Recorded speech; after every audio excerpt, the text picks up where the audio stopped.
Antônio Francisco Lisboa, mais conhecido como Aleijadinho, passou a vida inteira enfrentando desafios.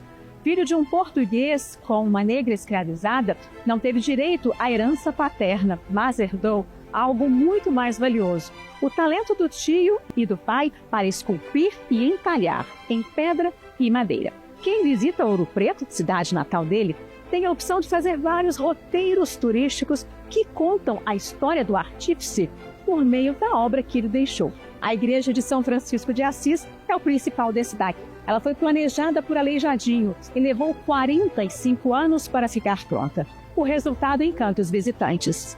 Bom, a igreja é cheia de detalhes, né? Riquíssima. Isso aí, se não me engano, no marco aí artístico é o período do Rococó, né? Cheio dos detalhes. Então a gente fica impressionado, a gente fica encantado de ver essa grandeza, essa obra que ele deixou aqui, né, na Igreja São Francisco. Tudo me chamou muita atenção. Eu fiquei emocionada de ter a oportunidade de conhecer a igreja aqui e ver essas obras.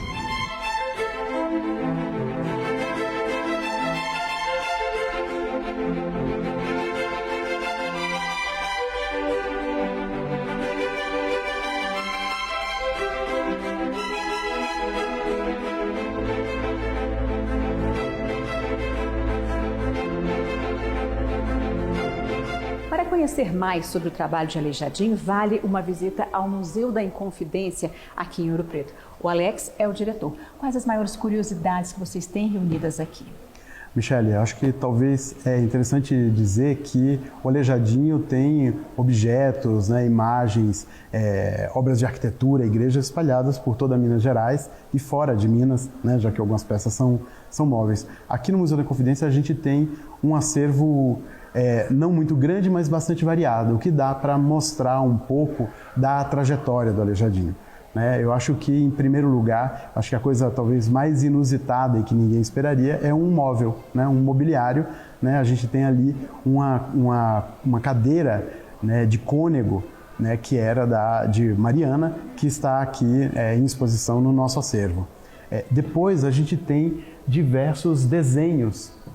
Então, a gente tem uma coleção no nosso arquivo histórico de desenhos, notas fiscais, etc. Esses desenhos eram das igrejas que eram encomendadas, que ele planejava, não é? Exatamente, como da Igreja São Francisco, como da Igreja Santo Antônio.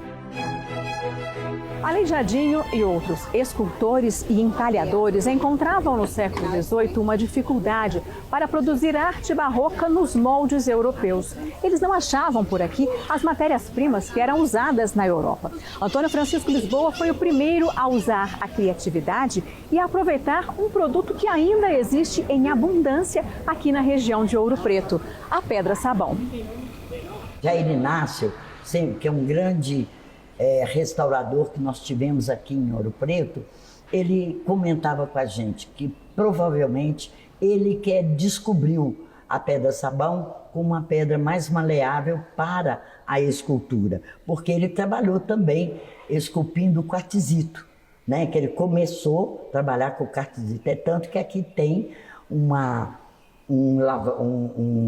tem um chafariz, né? Que tem uma mulher. É muito interessante, na época foi comentada, em que a escultura foi feita em quartzito. Depois ele descobre, né, a pedra-sabão e começa a trabalhar com ela.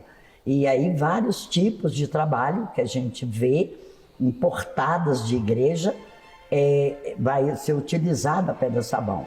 A beleza da arquitetura e das obras de arte revelam o passado de Aleijadinho e outros artistas, que compartilhavam conhecimento nas oficinas e nos canteiros de obras. É importante salientar que uma obra de igreja, ela não acontece rapidamente, muitas vezes ela vai se estender por várias décadas, né, porque são várias etapas, e também porque as irmandades, as ordens religiosas, elas precisam de recursos, né, para propiciar essa construção, para pagar os artistas, comprar os materiais também. Então, como muitas vezes acontecia de uma construção ou uma determinada obra se desdobrar por 10, 20 anos, às vezes até mais, acontecia uma interação muito grande entre artífices, porque às vezes em determinado momento estava acontecendo mais de um determinado tipo de obra.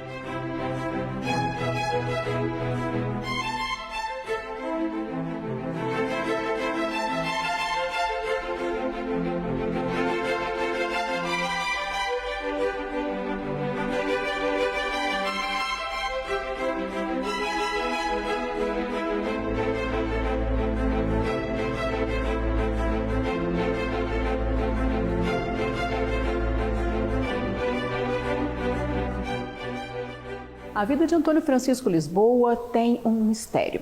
Quando ele tinha em torno de 40 anos, começou a sentir dores muito fortes nas mãos e nos pés.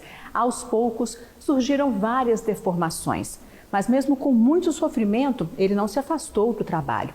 Nos últimos 200 anos, pesquisadores têm publicado livros e trabalhos sobre a misteriosa doença de Aleijadinho. A porfiríase, né, que era uma coisa normal, você sabe que foi ele já estava mais ou menos com 39 anos, desde 1777, que ele começa a ter problema sério de os músculos, né, vão atrofiando.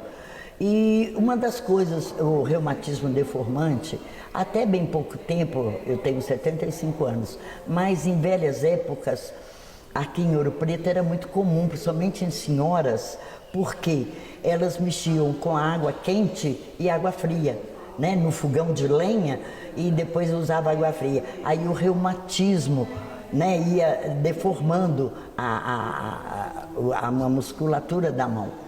E uma das coisas que vai, logicamente, dando ele sérios problemas, mas mesmo assim ele não deixava de produzir.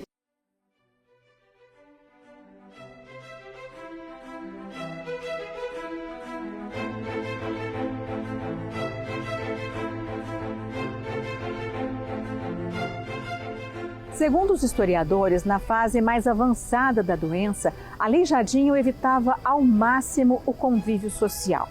Ele saía cedo de casa carregado por um escravizado, passava o dia inteiro dentro das igrejas trabalhando e só voltava para casa à noite, quando a maioria das pessoas já estava dormindo e a luz suave dos lampiões e da lua ajudavam a esconder as deformidades.